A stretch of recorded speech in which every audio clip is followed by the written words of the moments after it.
அங்கே இருக்கைகள் இல்லை, போதுமான இருக்கைகள் இல்லை. அதனால் தோழர்கள் அப்படியே வர்ற வழியில் அப்படியே உட்காருங்க, கொஞ்சம் முன்னால் வந்து உட்காருங்க. நின்றுட்டு இருந்தீங்கன்னா பேசுறது அவ்வளோ இதாக இருக்காது, தயவுசெய்து உட்காருங்க. அந்த இடத்துல ஏன் அவ்வளோ கும்பல் நிற்கிறீங்க தம்பி?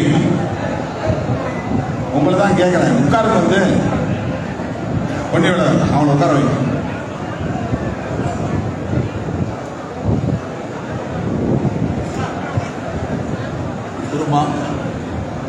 ஒரு மாபெரும் வரலாற்று சிறப்புமிக்க ஒரு மாபெரும் இந்த நாட்டிற்கு, தமிழ்நாட்டிற்கு மிக மிக அத்தியாவசியமான ஒரு அறைகூவலை உலகமே உற்று பார்க்கக்கூடிய அளவில் உறக்க கூடியிருக்கிற நம் தலைவர், புரட்சி தலைவர், புரட்சி தமிழர் திருமாவளவன் ஐயா அவர்களுக்கு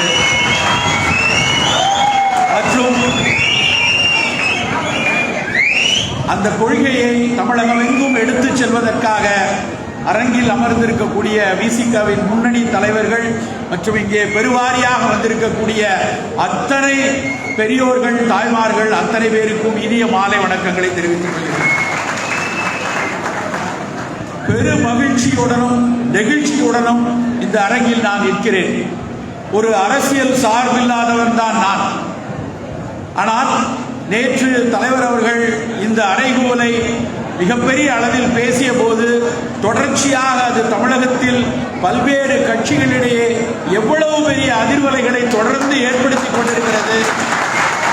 அத்தனை பேருக்கும், அநேகமாக இந்தியாவில் தமிழகத்தில் இருக்கக்கூடிய அத்தனை பேருக்கும் இது ஒரு மாபெரும் ஒரு கேள்வியை, ஒரு அதிர்வலையை ஏற்படுத்தி கொண்டிருக்கிற காலத்தில் கிட்டத்தட்ட 16-17 ஆண்டுகளாக நான் உணவு குறித்து பேசிக் கொண்டிருக்கக்கூடிய எல்லா சொற்பொழிவுகளிலும் அநேகமாக 90-95 விழுக்காடு சொற்பொழிவுகளில் கடைசியாக நான் பேசி முடிக்கும் போது சொல்லக்கூடிய அறைகூவல் மது வேண்டாம் என்பதுதான். என்னுடைய உரையையும் கேட்டவர்களுக்கு தெரியும்.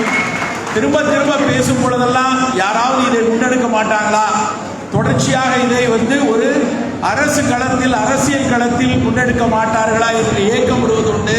அந்த ஏக்கத்திற்கெல்லாம் முற்றுப்புள்ளி வைப்பது போல இதோ நாங்கள் எல்லாருக்குமே இங்கே இருக்கக்கூடிய அத்தனை பேருக்கும் புதிய செய்தி அல்ல, மது நல்லதில்லை.